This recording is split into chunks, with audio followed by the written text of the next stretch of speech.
So we're going to talk about 2D convolution, which is going to be useful for images. We just talked about 1D convolution. So imagine that X is some big 2D matrix, which for instance could represent an image, or potentially a 3D matrix, which maybe we'll talk later if it's a color image. And Y is a convolutional filter. Um, And the convolutional filter will have the same number of dimensions typically as the object that you are convolving it with. So if this is a 2D matrix, then it'll be a 2D array here. Maybe it's a 3 by 3 or a 4 by 4 or maybe a 10 by 10 array. Need not be square, could be rectangular. There's no real uh, constraint on that, even though people, I think, often use square matrices. An example of a 2D convolution filter could be something like this, a 3 by 3 matrix.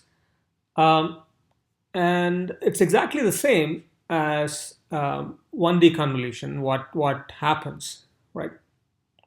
So it turns out, by the way, that this is an edge detection convolution filter.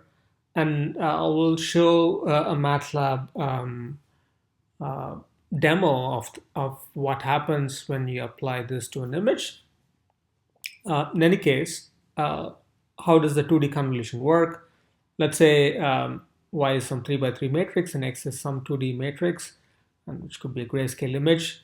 And X convolved with Y, let's call that some result R, which is going to be a matrix again, some 2D matrix. R1 comma 1, the first element of R, is going to be the dot product of um, the sort of 3 by 3 corner. So if this matrix is X, then think of the 3 by 3 corner of this matrix. That matrix, 3 by 3 matrix, dotted with Y. In other words, you multiply element-wise this 3 by 3 matrix and this 3 by 3 matrix, element-wise multiplication, not matrix multiplication, and then sum of all those resulting elements essentially gives you R1 comma 1. So that's basically the dot product. Okay. And then R1 comma 2, the first row, second column would be if you shift Y over by 1 and take the dot product of that matrix, that part of X with Y, and then you shift Y1 over and then take the dot product again, shift 1 over. So you sort of move Y along the matrix from left to right typically, and keep taking dot products of whatever is underneath Y. It's kind of the scanning maneuver, I suppose. So Ri comma j, you can write an expression for that. Okay. Sometimes this movement of Y, the scanning movement, either in the horizontal direction or in the vertical direction, is not just by one element. So what I've described here is moving it over by one element and then redoing the dot product and then recording that value. But that movement need not be by one element, could be by 2 or 3 or 4 steps or elements in one go. And that quantity is called stride. It could be greater than 1, it could be equal to 1. Okay. Similarly for downward direction as well, you could either move it down by just 1 over, or you could move it by 3, whatever. Okay. These are all possibilities that people have explored, I suppose. So that's convolutional filters.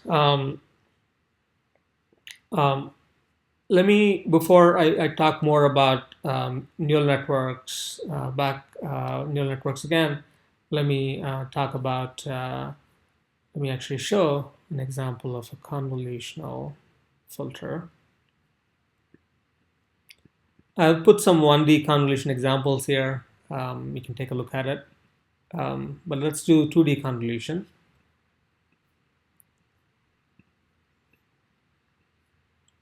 So just clear all, close all CLC.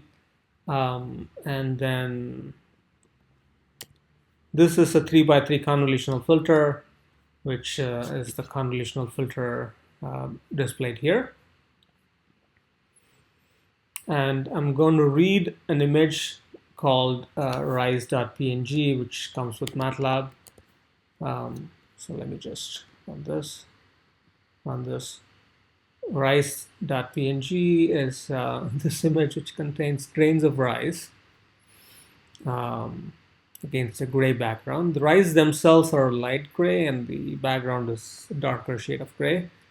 Now we can convolve M, this matrix, which is basically this rice image. Okay, so M is the matrix which contains the image. We're convolving 2D convolution because there's a 2 there, M with CF, the convolution filter, and just showing what that image looks like. Okay. So once you convolve it, it turns out that the numbers are no longer between 0 and 255. So this thing just basically makes sure that things are between 0 and 255, because that's what these images assume. Okay, so that's the actual resulting image after you do the convolution. Okay, and notice that the inside became gray, the outside is still gray, and then we have essentially highlighted the edge.